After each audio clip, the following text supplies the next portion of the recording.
there's dirt on my hands. Hello YouTube, Boss Rino. Welcome to my channel. So ito na, Goosebump Top 5. Galing nito ni Goosebump Top 5. Yung last na reaction ko dito, sobrang dami ng views. Umabot ng 500,000 views. Palakpakan natin. Thank you, Goosebump. So Goosebump Top 5, ang pamagat ito, ang puting nila lang na bumisita sa loob, sa lolo nila. Grabe, nakita ko, yun yung thumbnail nila. So, kung natin patagalin to, subscribe nyo si Goosebump Top 5.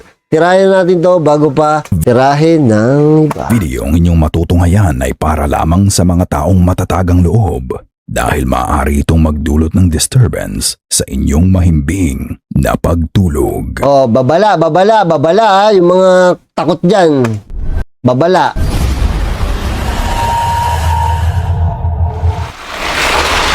Howl in the forest. Habang nag-e-explore ang magkakaibigang to sa gitna ng kakahuyan sa kanilang Yan oh, alam nyo, natatawa ako kasi, take 2 na kasi to eh. Alam nyo itong sa dami ng pinuntahan ko sa mga abandon, mga gubat, mga nakakatakot na lugar, isang tingin ko pa lang sa abandon, alam ko na nakakatakot na. Etong isa to sa halimbawa ko kasi nakikita nyo yung abandon, tapos napapaligiran siya ng lupa, ng puno. Yan yung nakakatakot. Bukod sa multo kasi, ahas ang kalaban mo dyan. Creepy. page na Herb Explorer kung saan makikita mo na pinupuntahan nila ang mga remote at abandoned places. Ang lawak pala ng loob, no? May natagpuan silang butas sa gitna ng gubat at dahil sa pagiging Uy, butas. Alam nyo, yan ang mga gusto. Pag ako nakakita ng butas, yan yung gustong-gusto kong pasukin. Lalo pag sa mga abandon, yung mga masusukal. Tapos nakakita ako ng butas, nakaka-excite pasukin eh. Nakakatakot siya pero nakaka-excite siya pasukin pag nakakita ako ng mga butas-butas. Lalo pag medyo malalim. thrill seekers nila, pinili nilang pasukin to at i-explore. Ay, gago. Totoo ba to? Thrill seekers nila, pinili nilang pasukin to at i-explore. Wait lang ha. Wait na. I-excite ako eh. Urbex Explorers. Check ko yan mamaya. 7, 6, 11, 5, 9 and 20 miles a day, 4, 11, 17, 32 the day before. Oh my God, grabe. Ito ang hindi ko kayang gawin. Never. Never. Papasok ako sa butas pero hindi ako gagapang. Moving up and down again. There's no discharge in the war. Grabe oh. Don't. Oo, uy. Uy. Para may sumilip. Tingnan natin, para may sumilip eh. Para may sumilip eh. War. Don't. Oh, may sumilip ng hayop. Paano ka tatakbo dyan? Nakita nyo, sumilip? Nakita nyo? Kagi.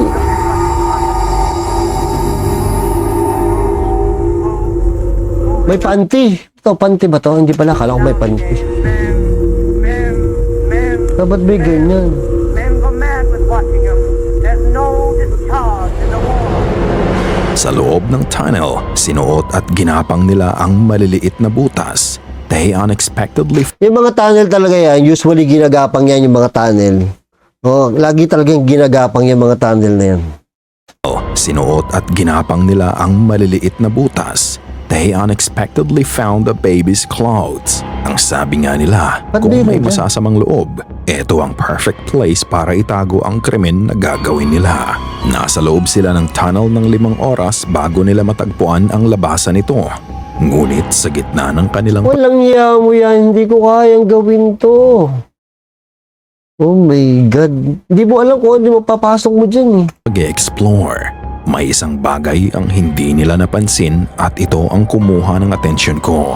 Tignang mabuti nang pinapakita ng isa sa kanila ang loob ng tunnel. May sumilip no? Pagpan niya ng camera pakaliwa, may na-capture siyang mukha sa gilid at mabilis din itong nagtago.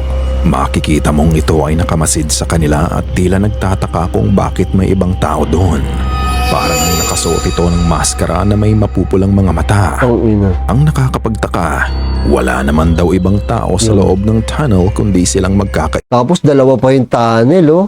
Kambal tunnel. Usually yung mga tunnel kasi nasa taas tsaka nasa baba yung butas. Ito kakaiba, pantay. kaibigan lang. at wala na silang ibang na-encounter na kakaiba sa 5 oras na nasa loob sila ng tunnel. Ano sa tingin niyo ang mukhang nakatingin sa kanila? Elemento o taong may kinalaman sa mga natagpuang damit ng bata? Ikaw na ang magpasya. O syempre sasabihin ng iba diyan is parang inedit lang, di ba? Yung multo. Alisin niyo na 'yon. Tingnan niyo na lang yung itsura nung yung tunnel. Sobrang nakakatakot, di ba? Yung pagsuot pa lang nila doon, natatakot na ako eh. Tapos yung magagala pa sila. Check ko yung titingnan ko kung mabablog natin yung pinaka buong explore nito. Mukhang interesting, di ba? Innocent hunting. Isang ina ang nagbahagi ng mga kakaibang nangyayari sa loob ng pamamahay nila. Ang sabi niya, nagkakaroon ng mga activity sa bahay lalo na kapag andyan ang mga anak niya. Simula ng 2022 hanggang 2024. Meron lang siyang 7 video sa page niya at ito ay laging patungkol sa supernatural. Ngunit matapos ang huling video niya na ipinost niya noong November 2024, wala na siyang naging update pa. Isang beses habang nasa sala sila ng anak niya, Nako. ito ang nangyari. Ito na. Ay po. Mapapamura pa ako eh. Bumukas yung pinto eh. Oh. Close the door.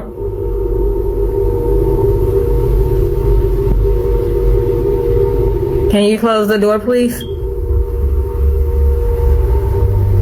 What the fuck? Wala, masunurin ng multo. Come on, let me ask. Open the door if you need help. What the?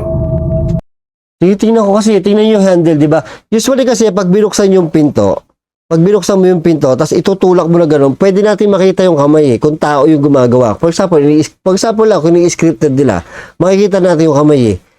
Eto, wala tayo nakita eh. Titingin yung buti ah. If you need help. Oh, wala. What the? Ang bilis naman tanggalin nun, di ba? Makikita natin yun. Tsaka malamang may anino. Kasi galing sa labas yung liwanag, malamang may anino tayo makikita. You do? Oh my! It opened it wide as shit. You Oh my god! close the door if you need I help. swear to God, I put it on. I put it Oh on. my! Oh, ba't bumabalik pa? Oh my God. Why is it doing? What the? Bro, no! At malakas pa. I'm scared. Yes, I knew. Yes, I knew. Elgin, Daniel, please. do you see Elgin, so? can you please? It's closed all the way, bro. Habang naglalakad ang anak niya, makikita mo ang pinto sa gawing dulo na bigla na lang bumukas ng mag-isa. Dito ay kinumpronta na niya ang espiritu sa bahay nila at nagbigay siya ng command na muling isara ang pinto. Hindi nagtagal, makikita mong nagsarangang muli ang pinto. Matapos nun, muli silang nagbigay ng commands at hindi na naman sila dinisappoint ng multo sa bahay nila. Pero kung nung una medyo dahan-dahan pa ang pagbukas at sara ng pinto, ngayon mas intentional ito. However, ang talagang nakakabahala ay ang nakuna niya sa CCTV Oh, ito sa pa. kwarto ng mga anak niya. Panoorin.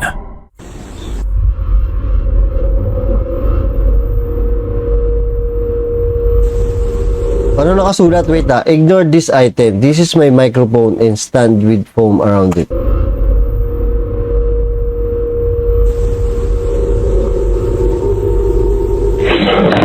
Oh shit. Ulit. Oh, nahulila.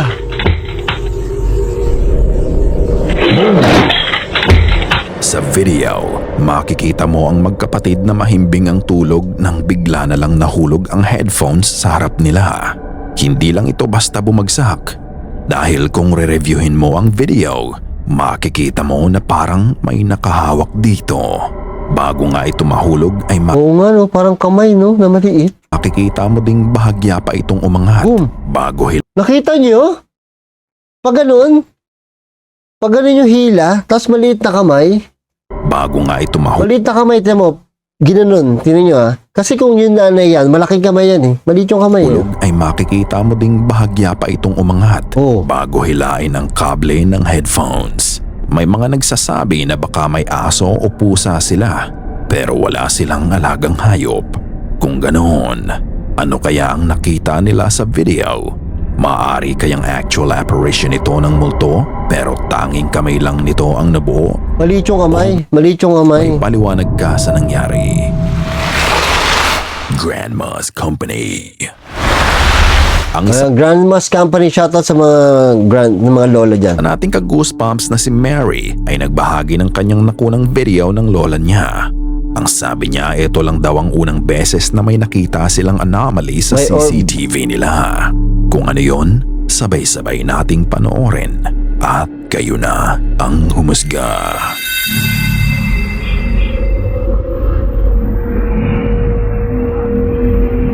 Ito, hindi to set up.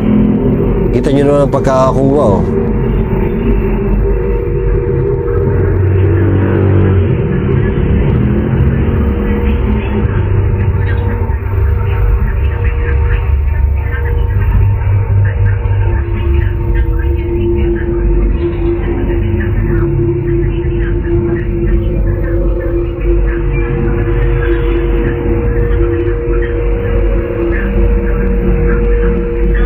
Ang tagal, ah. Makikita mo ang lola Wala akong nakita. Ano yung meron? niya na nakahiga lang sa mattress. Tila unaware siya sa nangyayari sa paligid niya. Ako din, eh. Makikita mo ang orb na May orb, okay. lipad lang malapit sa kanya. Sa simula may pagka-linear ang kilos nito. Pero nang pumunta ito patungo sa lola niya, makikita mong mas naging fluid ang galaw nito. Bahagya itong nagpunta sa ulunan ng lola at saka nagpunta sa gawing paanan niya. Walang ibinigay ang sender kung ano ang history sa bahay nila. Pero ano sa tingin mo ito? Maaari nga kayang orb ang nakunan sa video? O ito ay sapot lang ng gagamba na hinahangin-hangin? Video. Pero, wala kayang connect na ba't si Lola nakahiga siya, nakatapat yung ulo niya sa pinto? Piling ko, di ba bawal yon? Hindi ko alam kung yung ulo mo nakatapat sa pinto o yung paa mo nakatapat sa pinto o yung higaan mo nakatapat sa pinto. Parang bawal daw yun. Parang may ibang pwedeng mangyari pag gano'n. Hindi ko alam, ah. Pero ano sa tingin mo ito? Maaari nga kayang orb ang nakunan sa video? O ito ay sapot lang ng gagamba na hinahangin-hangin? Mga ka-goosebumps, maikling commercial muna tayo. Sana ay masuportahan nyo ang isa kong channel na Amang Ilaw Tales. Subscribe nyo ang Amang Ilaw Tales, Tagalog Horror Story. Supportahan natin yung mga Pilipinong vlogger, lalo sa horror, kasi mahilig tayo sa horror. Tagalog Horror Stories. Ito ay puno ng mga nakakatakot na kwento na sigurado akong kagigiliwan din ninyo. Huwag kalimutang mag-subscribe at mag-like.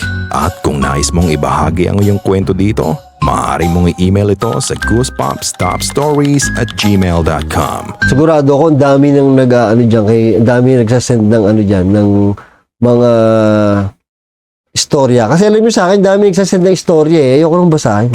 O paano? Kita-kita tayo Natakot ako eh. sa kabilang channel ha. At tiyak nakikilabutan ka din sa mga kwento dito. Tuloy-tuloy ang takutan. Hit signature. Video ng isang worker sa isang local courthouse sa US ang nakunan nila. Sa trabaho ay ini-inspect nila ang buong courthouse at ang ilan sa mga gamit nila ay metal detector at thermal camera. Ilang linggo na din silang nasa courthouse at sabi niya, iba ang pakiramdam ng workers sa loob ng gusali. Walang hiya mo. Ito yung isa sa pinaka... At sabi niya, iba ang pakiramdam ng workers sa loob ng gusali. Yan o, ang creepy niyan. Yung mga ganyan, lalo pag gabi, madilim. Yan ang isa sa pinaka-creepy na itsura. Yung masikip, tapos may pinto na may salamin, tapos may pinto pang magkaharap. Parang may something na hindi nila maipaliwanag. Noong unang linggo nila sa trabaho, may napansin sila sa thermal camera at hindi nila alam kung ano yon. Pero nang muling magpakita to, nakahanda na sila para videohan to. Ay, gago, legit. Oh.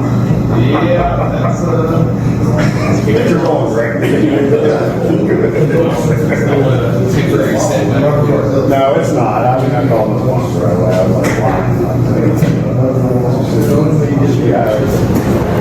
As you Oh, shit. can see, merong heat signature na lumabas sa pinto kahit wala namang tao doon.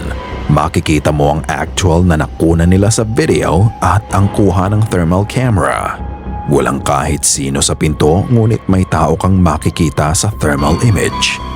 At some point, makikita mo pa nga ang nabuong imahe sa thermal Parang naninigarilyo yung multo. camera na kumakaway sa kanya. Kumakaway May pala. nagsasabi na maaaring reflection lang ng nagve-video ang nakikitang figura. Pero kung titignan ang anggulo niya sa pinto, hindi siya direktang nakatutok dito. Kaya malabo din ang explanation na yun. Bukod doon, makikita mo din ang kilos ng may hawak ng camera at ibang-iba ito sa kilos ng nakukunan niyang heat signature.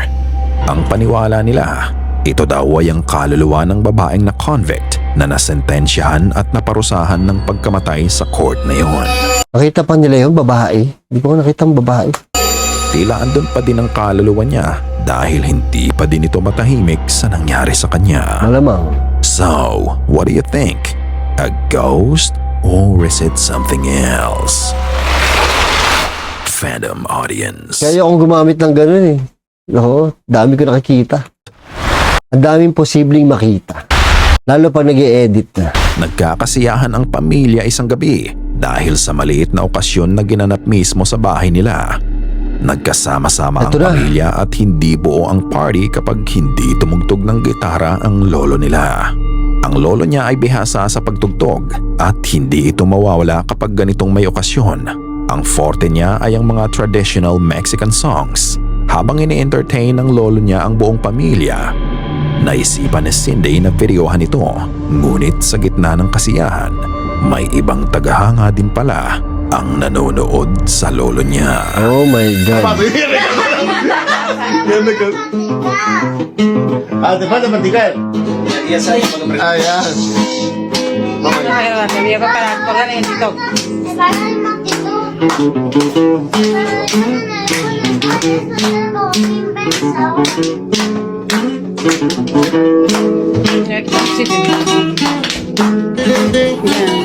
Para no te falles porque te voy a colgar en el TikTok.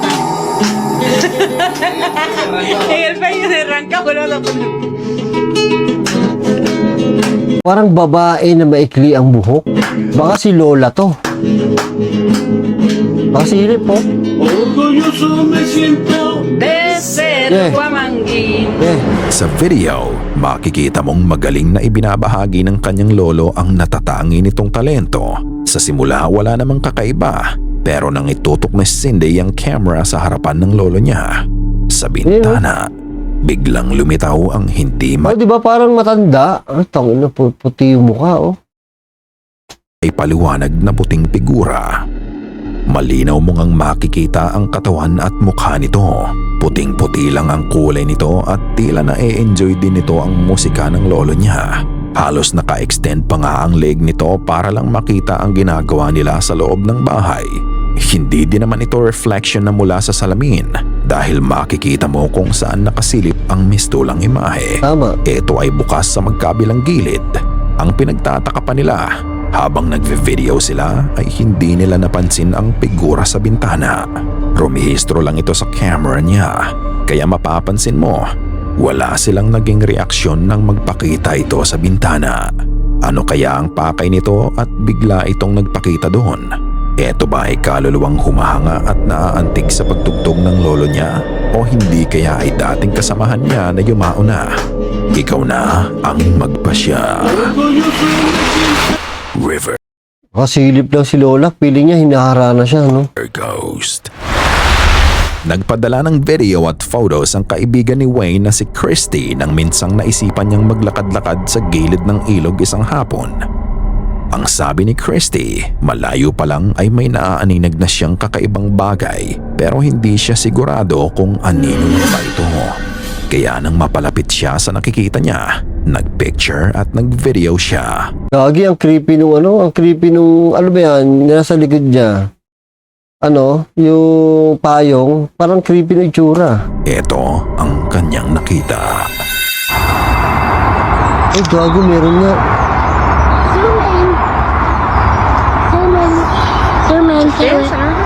Zoom in. I'm trying to see if it moves. Take a photo of that. Nakita mo ba yun? Yes, nakita ko. Sa gitna ng ilog, may kung anong bagay ang nakatayo doon. Ang figura ay nakasuot ng itim at mapapansin mo din ang puting mukha nito. Para nga itong nakamasid lang din sa Wala, kanila. nakaganon? Gago. Nakaganon mo. May stiff neck to. at andun Multo, may stiff neck. lang siya, hindi gumagalaw. Hindi din ito nadidisrupt ang flow ng tubig sa ilog kahit na medyo malakas ang agos ng tubig nung nabiryohan nila ito. Parang nga daw itong pare nung sinaunang panahon na nakasuot ng itim Kung yun sa diplomat, pare na pugutang ulo, dito pare na may stiff neck. at mahabang robe na may hood sa ulunan nito. Ang sabi naman ng iba, pwede mo din ihalin tulad to sa mage o hindi kaya ay kay kamatayan. Ito ba ay babala sa kanila na may masamang mangyayari sa kanila? O pwede din kayang tao to na gumagawa ng prank sa mga taong dumadaan Hindi tao to kasi medyo translucent eh. sa ilog noon? Katulad ng dati mga ka-goosebumps, ikaw na ang magpasya. Ikaw na ang bahalang humusga.